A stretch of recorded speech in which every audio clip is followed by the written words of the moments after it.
اللہ وبرکاتہ۔ میرے دوستوں بزرگ بھائیوں، آج ہم فضائل قرآن میں سے ایک ایسی حدیث آپ کو پڑھ کے سناؤں گا انشاءاللہ کہ جس سے قرآن کا شوق آپ کے اندر اور میرے اندر پیدا ہو جائے گا۔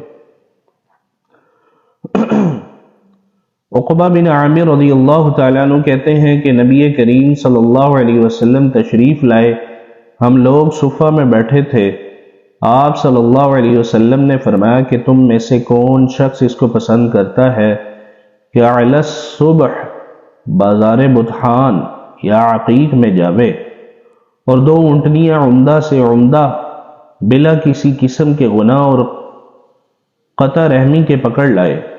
صحابہ رضوان اللہ علیہم اجمعین نے عرض کیا کہ اس کو تو ہم میں سے ہر شخص پسند کرے گا۔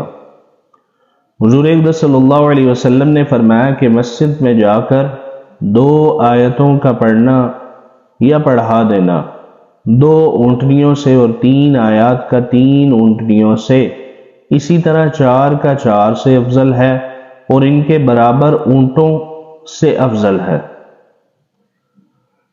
یعنی کہ میرے دوستوں بزرگ بھائیوں، اللہ کے نبی فرما رہے ہیں کہ مسجد میں جا کر 2 آیتوں کا پڑھنا یا پڑھا دینا، قرآن کی 2 آیتوں کا پڑھنا یا پڑھا دینا 2 اونٹنیوں سے اور 3 آیات کا 3 اونٹنیوں سے، اسی طرح 4 کا 4 سے افضل ہے۔ مسجد نبوی میں ایک خاص معین چبوترہ کا نام ہے جو فقراء مہاجرین کی نشست گاہ تھی۔ اصحاب صفہ کی تعداد مختلف اوقات میں کم و بیش ہوتی رہتی تھی۔ علامہ سیوطی رحمۃ اللہ علیہ نے 101 نام گنوائے ہیں اور مستقل رسالہ ان کے اسماء گرامی میں تصنیف کیا ہے۔ بطحان اور عقیق مدینہ طیبہ کے پاس 2 جگہ ہیں جہاں اونٹوں کا بازار لگتا تھا۔ عرب کے نزدیک اونٹ نہایت پسندیدہ چیز تھی، بالخصوص وہ اونٹنی جس کا کوہان فربا ہو۔ بغیر گناہ کا مطلب یہ ہے کہ بے محنت چیز اکثر یا چھین کر کسی سے لی جاتی ہے، یا یہ کہ میراث وغیرہ میں کسی رشتہ دار کے مال پر قبضہ کر لے یا کسی کا مال چرا لے۔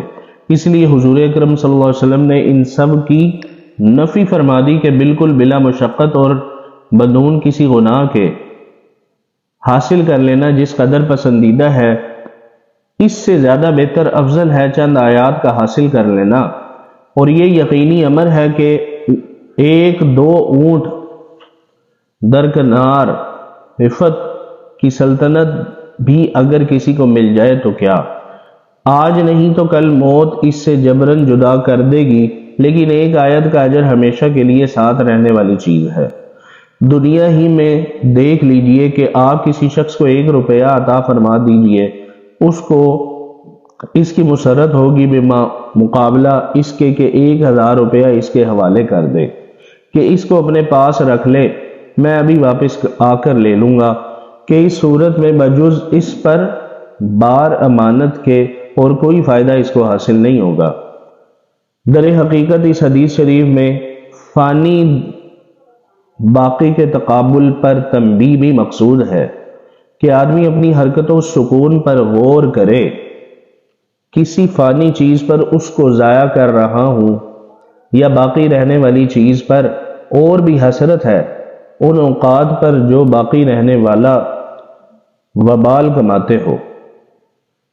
حدیث کے اخیر جملہ اور ان کے برابر اونٹوں سے افضل ہے 3 مطالب کا متحمل ہے۔ اول یہ کہ 4 کے عدد تک بالتفصیل ارشاد فرمایا اور اس کے مفہوم کو اجمالاً فرما دیا کہ جس قدر آیات کوئی شخص حاصل کرے گا اس کے بقدر اونٹوں سے افضل ہے۔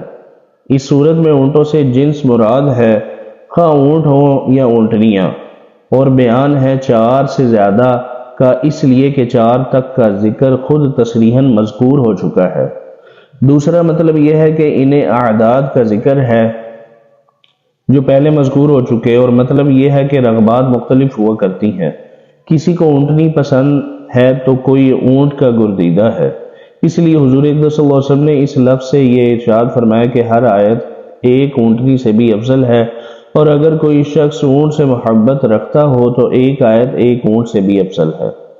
تیسرا مطلب یہ ہے کہ یہ بیان انہی اعداد کا ہے جو پہلے ذکر کیے گئے 4 سے زائد کا نہیں ہے، مگر دوسرے مطلب میں جو تقریری گزری کہ ایک اونٹنی یا ایک اونٹ سے افضل ہے، یہ نہیں بلکہ مجموعہ مراد ہے کہ ایک آیت ایک اونٹ اور ایک اونٹنی دونوں کے مجموعہ سے افضل ہے۔ اسی طرح ہر آیت اپنے موافق عدد اونٹنی اور اونٹ دونوں کے مجموعہ سے افضل ہے، تو گویا فی آیت کا مقابلہ ایک جوڑا سے ہے۔ میرے والد صاحب نور اللہ مرقدہ نے اسی مطلب کو پسند فرمایا کہ اس میں فضیلت کی زیادتی ہے، اگرچہ یہ مراد نہیں کہ ایک آیت کا اجر ایک اونٹ یا 2 اونٹ کا مقابلہ کر سکتا ہے، یہ صرف تنبیہ اور تمثیل ہے۔ میں پہلے لکھ چکا ہوں کہ ایک آیت جس کا ثواب دائمی اور ہمیشہ رہنے والا ہے، افت اقلیم کی بادشاہت سے جو فنا ہو جانے والی ہے، افضل اور بہتر ہے۔ جزاک اللہ خیر۔ السلام علیکم ورحمۃ اللہ وبرکاتہ۔